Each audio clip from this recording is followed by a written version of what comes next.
सर्व शेतकरी बांधवांना नमस्कार. महागणपती कृषी मराठी यूट्यूब चॅनलमध्ये सर्वांचं स्वागत आहे.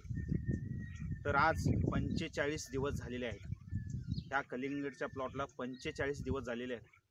तर खूप छान आणि खूप चांगला प्लॉट आलेला आहे. फुलाची सेटिंग चांगली झालेली आहे. फुलं पण भरपूर प्रमाणामध्ये आहेत आणि कलिंगडची साईज आहे, मागच्या वेळी सुपारी साईजचा जो कलिंगड होता तो आता भरपूर मोठा झालेला आहे, चांगला झालेला आहे. मागच्या वेळी 36व्या दिवशी आम्ही ह्या प्लॉटला 13-0-45 लागवड सोडलेली होती.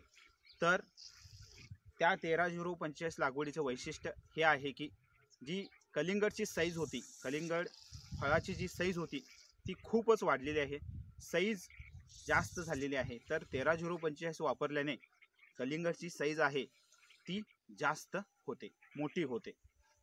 तर 13-0-45चे रिझल्ट्स पण चांगले आहेत. त्यानं कलिंगडच्या साईजमध्ये वाढ होणार. आणि पिवळे सापळे, येलो स्टिकी ट्रॅप म्हणतो आपण, ते आम्ही लावलेलं आहे. तर तुम्ही बघू शकता खूप छान पद्धतीने आम्ही पिवळे ट्रॅप्स लावलेले आहेत. ह्या आठवड्यापासून आम्ही 0-0-50 ही लागवड ह्या आठवड्यापासून सोडणार आहोत. तर नेक्स्ट बघूया आपण 0-0-50 सोडल्यानंतर कलिंगड प्लॉटमध्ये कोणत्या प्रकारचे चेंजेस होतात ते आपण नेक्स्ट व्हिडिओमध्ये बघूया.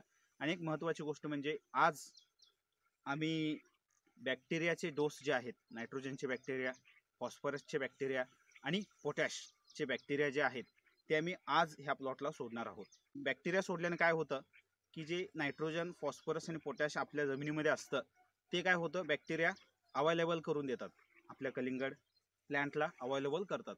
त्यामुळे ही 3 प्रकारचे बॅक्टेरिया आज आम्ही ह्या प्लॉटला सोडणार आहोत. तर नेक्स्ट व्हिडिओमध्ये बघूया बॅक्टेरियाचा रिझल्ट, 0-0-50चा रिझल्ट. धन्यवाद.